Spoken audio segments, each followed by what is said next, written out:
a matchup that every MMA fan is excited to see, to the champion at 135 getting the #1 pound-for-pound spot, Rob Font and Song Yadong have agreed to the Bantamweight bout at UFC 292. The men's 135-pound division arguably has the most exciting contenders in all of UFC. With the versatility in styles and the caliber of fighters in the top 15, anyone could become a champion. So, with the undisputed title fight going down at UFC 292, the matchmakers decided to put on another banger on the card to set up a fight against the winner, and I, for one, couldn't be happier. Now, to be fair, if either of these gentlemen was having a fight, we'd all be tuning in. Both Rob and Song are hard hitters who are always looking to end the fight. It's one of those fights where you don't want to blink at all. It'll be the tremendous boxing and speed of Font against the brute strength of Yadong, stylistically speaking. The Chinese athlete is much more likely to initiate a grappling sequence.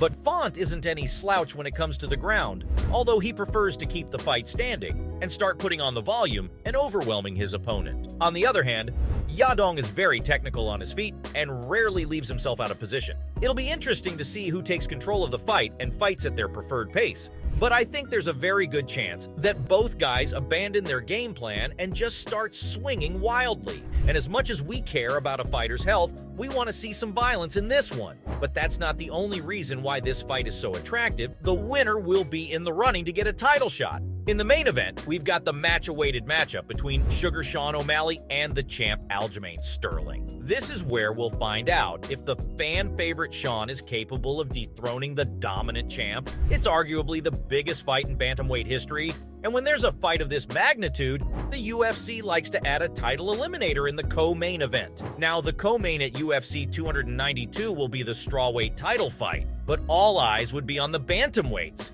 and the winner will have the perfect opportunity to call his shot. When it comes to MMA, timing is everything, and fighting on the same card as the champ means that you're probably next in line. So it's safe to assume that both gentlemen would show up at their A game, looking to get a finish, which won't be easy as each of them are extremely durable. I can almost guarantee a fight of the night, so Dana should write them a check already cause nothing can top this war. Now, there's always a conflict when you already have a contender who has a case for fighting for the title. But the division is wide open and anyone could get a shot with a good win. Rob is ranked number 7 and Song sits at number 8, with both coming off wins, so it's expected for the winner to crack into the top 5. You may argue it won't be enough to get the attention of the champ, but there's no clear #1 contender at the moment. Merab sits at number 1, but he refuses to fight his friend Aljo for the belt. We might see him call for a title shot if O'Malley gets the belt, which he won't be hoping for. There are also a few interesting matchups happening at the top of the 135-pound division. Henry Cejudo has accepted against Marlon Chito Vera, and despite both guys coming off a loss, they have enough history with the main event to make their case. Cejudo would be looking to avenge his loss against Aljo, and we've all wanted to see O'Malley get a rematch against Vera. So if everything plays out perfectly, one of them might skip ahead of everyone. Another absolute banger you should be keeping an eye on is Umar Nurmagomedov taking on Corey Sandhagen. Let me tell you something. If anyone disrespects the fighting spirit of Corey around you, that person isn't a true MMA fan. The number 4 ranked bantamweight is taking on a guy who isn't even in the top 10. And no, it's not because he wants an easy fight. Umar is a guy who everyone's trying to avoid, and the UFC has had a lot of trouble finding anyone in the top 15 that's willing to fight him. And here we have the Sandman, who's one fight away from getting a title shot and decided to risk it all for the glory of beating someone who's never been beaten. For this alone, Corey should fight for the title, but perhaps the winner could be allowed to sit out for a while and get the shot later in the year. Like I said earlier, anyone in the division could become a champion and could fight for the title.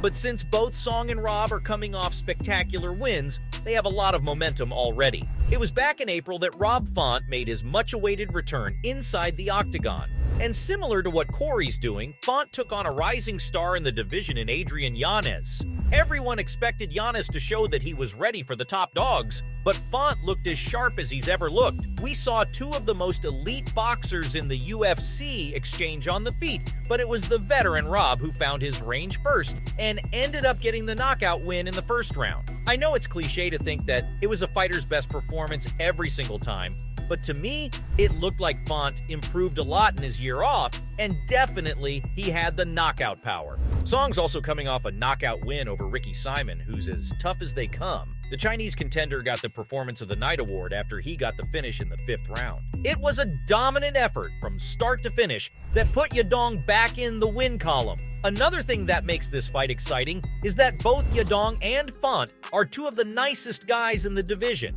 And whether you love it or not, those are the type of guys that people look past. The matchup speaks for itself, and these two athletes don't need to talk trash in order to build up interest. So it'd be nice to see that professionalism get rewarded for once. As entertaining as all the showmanship is, at the end of the day, what happens inside the cage matters the most. But I guess the fights have to play out first before we make any future matchups. And it all comes down to who leaves with the belt in the main event of UFC 292.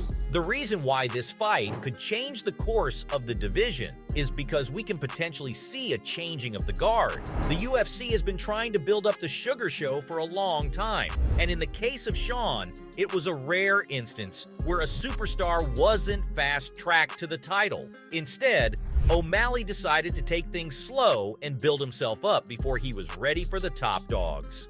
And if you think about it, this slow buildup might make him a bigger star than we've ever seen in the UFC. So after he wins the belt, his first title defense would have to be a big fight to keep the fans coming. I guess a rematch with Vera would be the biggest fight possible. But Sean is a guy who likes fun striking matchups, so if the winner of Font and Yadong calls him out, he'd be sure to take that fight.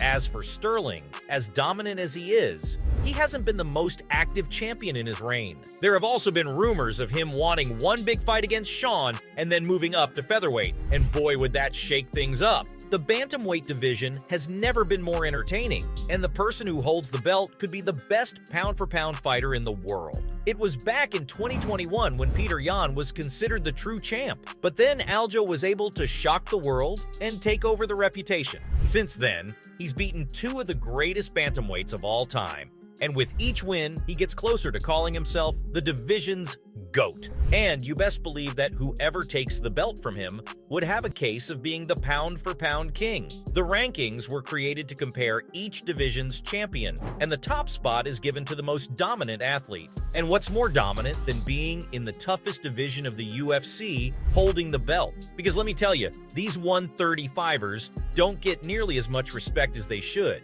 Get your popcorn ready, folks, because things are about to get wild at bantamweight. So, there you have it, fight fans. From the bantamweight champ potentially becoming the pound-for-pound king to a spectacular matchup between two elite strikers. This was why Rob Font and Song Yadong agreed to a bantamweight bout at UFC 292.